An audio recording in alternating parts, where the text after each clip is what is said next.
En un pequeño pueblo en el sur de Nuevo México, donde las polvorientas calles se cruzan bajo el ardiente sol, se erige una modesta casa de una sola planta con contraventanas azules descoloridas. Aquí, en la tranquila calle Esperanza, vive Isabel Hernández desde hace casi 50 años. A sus 78 años, las arrugas rodean sus ojos marrones, pero no han apagado su cálido brillo. Viuda desde hace 15 años y madre de 4 hijos que se han dispersado por diferentes estados, Isabel raramente está sola en su pequeña casa. El corazón de este hogar es la cocina. No es grande ni nueva, pero es sorprendentemente acogedora. Una vieja estufa de gas que Isabel se niega a cambiar, a pesar de las súplicas de sus hijos, una mesa de madera desgastada que puede expandirse para acomodar hasta 12 personas, y un techo adornado con racimos de chiles secos y hierbas mexicanas. En las paredes hay un colorido altar con la imagen de la Virgen de Guadalupe, una estatuilla de San Francisco, y entre ellos, docenas de fotografías enmarcadas con patrones tradicionales. Hijos, nietos, bisnietos, compadres y amigos que se han convertido en una verdadera familia. Isabel se despierta con los primeros rayos de sol. Antes del desayuno, enciende una velasora, una vela en un candelero de cristal con la imagen de un santo, susurra una oración en una mezcla de español e inglés y comienza a preparar la comida. Sus manos, cubiertas de venas y manchas de edad, se mueven con sorprendente ligereza, amasando la masa para las tortillas y cortando vegetales para la salsa. Nunca utiliza recetas. Todo está guardado en su memoria y su corazón. Al principio, los vecinos de su predominantemente latino barrio no prestaban mucha atención a lo que sucedía en la cocina de Isabel. Después de todo, abuelita amaba cocinar y recibir visitas, como muchas mujeres mayores de su comunidad. Pero poco a poco, la gente comenzó a notar un extraño patrón. Aquellos que llegaban a casa de Isabel con el corazón pesado o con problemas se iban con alivio y esperanza. Y después de unos días, sus vidas comenzaban a cambiar para mejor. Es toda su comida con especias especiales, decían algunos. Son sus oraciones y limpias, afirmaban otros, refiriéndose a las purificaciones espirituales. Simple coincidencia, se burlaban los escépticos. Pero Isabel solo sonreía al escuchar estas charlas y continuaba encendiendo su vela cada mañana y susurrando: «Bendice, Señor, mi cocina y a todos los que vengan a mi mesa hoy». Creía que su cocina no era solo un lugar para preparar comida, sino un espacio para sanar almas. La historia del primer verdadero milagro en la cocina de Isabel comenzó el día en que su nieto Miguel llegó de manera inesperada. Alto, normalmente sonriente, ese día parecía una sombra de sí mismo. Adelgazado, con la mirada apagada y sin afeitar, se sentó en silencio en la mesa y se hundió en una taza de café. Isabel no hizo preguntas. Simplemente comenzó a cocinar, como si fuera un día normal, solo que agregó el nombre de su nieto a su silenciosa oración. «Hoy haré caldo de res», dijo, sacando carne y verduras del refrigerador. Era una sopa especial que Isabel solo preparaba en momentos importantes de la vida. Un caldo espeso y sustancioso, con tiernos trozos de carne de res, verduras, maíz y especias. La receta se había transmitido en su familia, de generación en generación. Durante las 2 horas que duró la preparación de la sopa, Miguel no dijo ni una palabra. Isabel se ocupaba tranquilamente de sus tareas, a veces tarareando viejas canciones mexicanas. Cuando la sopa estuvo lista, puso ante Miguel un gran tazón humeante, colocó junto a él tortillas de maíz frescas y se sentó frente a él. «Abuela, he perdido mi trabajo», finalmente soltó Miguel, mirando hacia la sopa. Y Anita se fue. Dijo que estaba cansada de mis constantes retrasos en el trabajo, y ahora que la he perdido, no sé qué hacer a continuación. Isabel no ofreció consejos.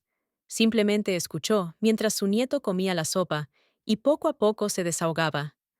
Con cada cucharada, sus hombros se relajaban y un rubor aparecía en sus mejillas. Al final del almuerzo, Miguel ya recordaba historias divertidas de su infancia e incluso se reía. «Sabes, abuelita, eres la única persona con la que puedo simplemente estar en silencio y me siento mejor», dijo él antes de dormir. A la mañana siguiente, un timbre de teléfono despertó a Miguel. Habló durante mucho tiempo, y luego entró a la cocina con una amplia sonrisa. «Abuela, me ofrecieron un trabajo. ¿Recuerdas a ese chico, Jorge, con quien jugábamos al fútbol cuando venía a verte en verano? Ahora es gerente en una empresa de construcción y está buscando un arquitecto». Isabel sonrió y se persignó.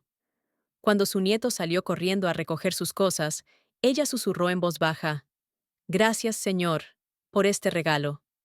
Sabía que no era solo sopa, y no era solo una conversación. Era el primer verdadero milagro en su cocina. La noticia de la maravillosa transformación de Miguel se esparció por el vecindario más rápido que el aroma de los recién horneados panecillos conchitas de la cocina de Isabel. Al principio, llegó la vecina Carmen, a quien le angustiaba el dolor por su hija Lolita, que había estado sufriendo de insoportables dolores de cabeza durante meses. Los médicos solo se encogían de hombros y le recetaban nuevos medicamentos. «Tráela mañana a almorzar», dijo Isabel simplemente, enviando a Carmen de regreso a casa con un contenedor de sopa caliente. Al día siguiente, Isabel se levantó antes del amanecer y comenzó a preparar un té especial con hierbas recolectadas en el patio trasero, susurrando oraciones sobre cada hoja. Para el mediodía, el tentador aroma del chili con carne ya llenaba su cocina, cocinándose a fuego lento.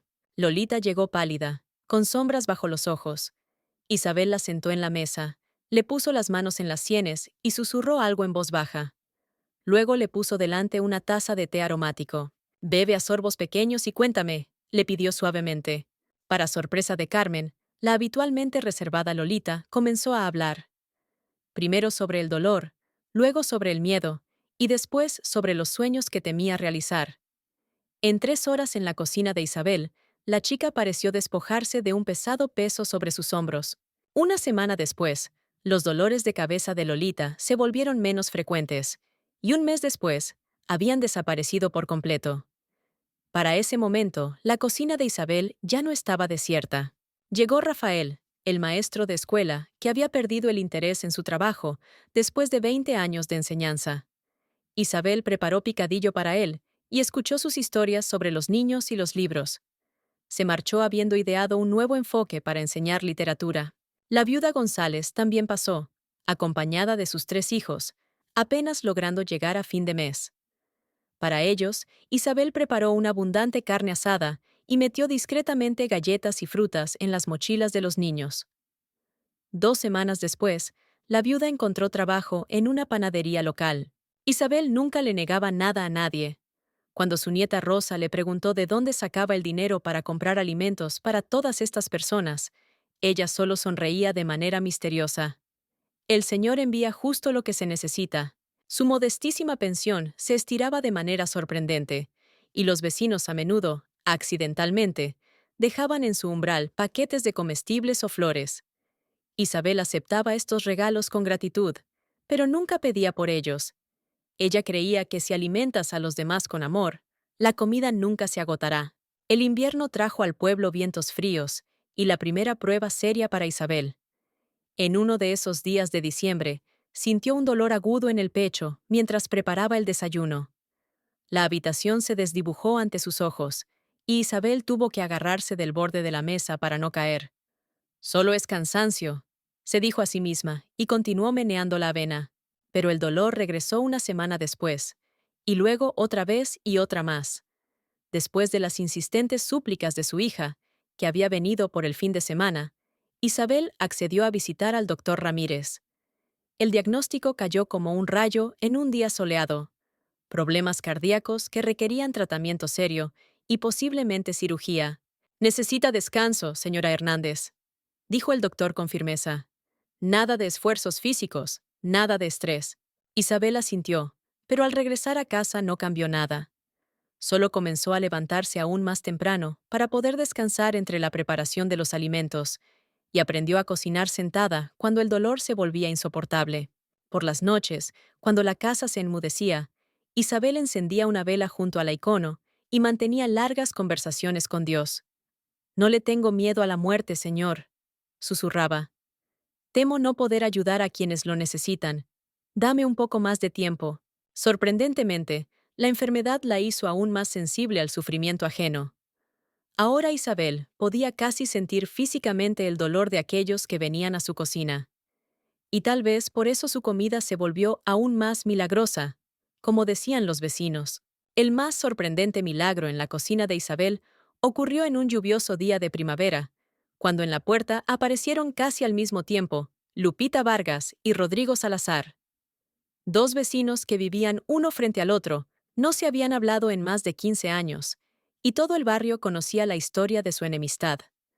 Rodrigo, hace mucho tiempo, había talado un viejo árbol cuyas ramas sombreaban su patio, sin saber que era el árbol favorito plantado por el difunto esposo de Lupita. El conflicto se convirtió en una guerra fría que envenenó la vida de toda la calle. Al verse en la puerta de la cocina de Isabel, ambos se congelaron. Lupita ya estaba a punto de irse cuando Isabel la tomó de la mano. Entren ambos. Hoy preparo pozole verde. Se sentaron en extremos opuestos de la mesa, evitando mirarse el uno al otro. Isabel, como si no notara la tensión, cortaba tranquilamente la carne de cerdo, agregando chiles verdes y especias a la olla hirviente. Hablaba del clima, de sus nietos, de las nuevas flores en su jardín, sin exigir respuestas de sus invitados. Cuando el espeso y aromático caldo fue servido en los tazones, Isabel dijo inesperadamente: «Antes de que empecemos a comer, quiero contarles una historia sobre un árbol que crece en mi corazón». La historia era sobre el perdón, sobre cómo su propio padre alguna vez no pudo perdonar a un vecino, y cómo eso envenenó los últimos años de su vida. Poco a poco, la tensión en la mesa comenzó a derretirse. Al momento del postre, un pie de manzana con canela. Lupita y Rodrigo ya intercambiaban frases cautelosas. Antes de irse, Rodrigo ofreció torpemente: «Podría plantar un nuevo árbol, si usted me dice cuál prefiere, señora Lupita». Muchos en el pueblo se preguntaban cuál era el secreto de la cocina de Isabel. Algunos pensaban que utilizaba especias especiales o ingredientes secretos. Otros estaban convencidos de que todo se debía a las antiguas recetas que habían sido transmitidas en su familia de generación en generación. La misma Isabel nunca negaba ni afirmaba estas conjeturas, pero para aquellos que observaban atentamente, su secreto estaba a la vista. Todo comenzaba con una oración matutina. Isabel nunca comenzaba a cocinar sin dirigirse a Dios. «No pido milagros culinarios», le decía a su nieta Rosa, cuando ésta la ayudaba a amasar la masa para tamales, «sino que mis manos se conviertan en sus manos y mi cocina sea un lugar de su presencia». Detrás de cada plato había una filosofía especial. Isabel creía que en cada ingrediente debía invertirse la emoción adecuada. Amasaba la masa para las tortillas con gratitud, recordando todo lo bueno que había ocurrido durante el día. Preparaba las salsas picantes con pensamientos sobre cómo superar las dificultades y los postres dulces con esperanza hacia el futuro. Isabel prestaba especial atención al pan: esponjosos panecillos con chitas de canela, pan dulce con patrones de glaseado de azúcar, pan de maíz aromático. Todo eso lo horneaba ella misma, negándose a comprar productos listos en la tienda.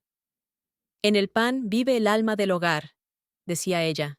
El secreto principal, sin embargo, no estaba en las recetas ni siquiera en las oraciones. Isabel sabía escuchar verdaderamente a las personas, encontrando precisamente las palabras que cada individuo necesitaba oír. Y lo más importante, ella creía sinceramente que cada persona que llegaba a su cocina era enviada por Dios con un propósito específico. Una semana antes de Navidad, Isabel comenzó a prepararse para una cena especial. Invitó a todos los que alguna vez habían sido huéspedes en su cocina de maravillas. A pesar del dolor en su corazón y el cansancio, elaboró una larga lista de platillos: picadillo y chili con carne, tamales y enchiladas, varios tipos de salsa, arroz con azafrán y frijoles, carne asada y, por supuesto, su famoso caldo de res. «Abuelita, es demasiado para ti», se preocupó Rosa, que había venido a ayudar. Pero Isabel solo sonrió. «Será una noche especial, mía. Lo siento en el corazón». La nieve, inusual en su región, empezó a caer la mañana de Nochebuena, cubriendo las polvorientas calles con un manto blanco. Para las 5 de la tarde, la casa de Isabel se llenó de aromas y huéspedes. La cocina ya no podía acomodar a todos, y se tuvieron que colocar mesas por toda la casa. Más de 30 personas, vecinos, amigos y visitantes ocasionales que se habían vuelto cercanos, se reunieron. Cuando todos ya estaban acomodados y Isabel se preparaba para pronunciar la oración, se oyó un golpe en la puerta. En el umbral estaba un alto hombre canoso con un abrigo desgastado. Detrás de él, una mujer y dos adolescentes se movían de un pie a otro. ¿Mamá?, pronunció inseguro el hombre.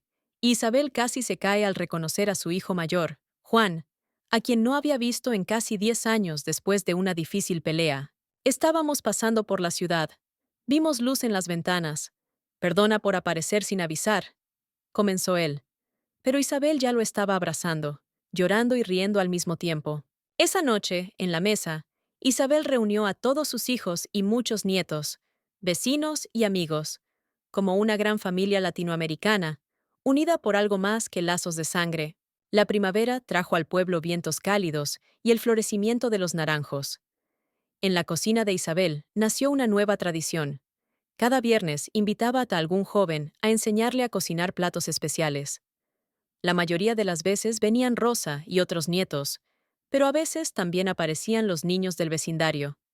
Isabel les mostraba pacientemente cómo elegir los chiles adecuados para la salsa, cómo determinar si la carne estaba lista sin cortarla, y cómo convertir una comida común en una celebración. Debes anotar todas tus recetas, mamá, le dijo un día su hija María, mientras observaba a Isabel transformar ingredientes sencillos en una obra maestra culinaria. Por las noches, cuando los dolores retrocedían, Isabel comenzó a escribir no solo recetas, sino también historias relacionadas con su cocina. La historia de Miguel y la sopa que cambió su destino. La historia de Lupita y Rodrigo, que se reconciliaron sobre un plato de pozole. La historia del pequeño Pepito, que dejó de tartamudear después de ayudarla a hornear galletas. Cada receta iba acompañada de un relato y una oración. La verdadera cocina de bendiciones no requiere talentos especiales ni ingredientes caros, escribía Isabel en el prefacio de su libro casero. Solo requiere un corazón abierto y fe en que cada comida puede convertirse en un momento de sanación.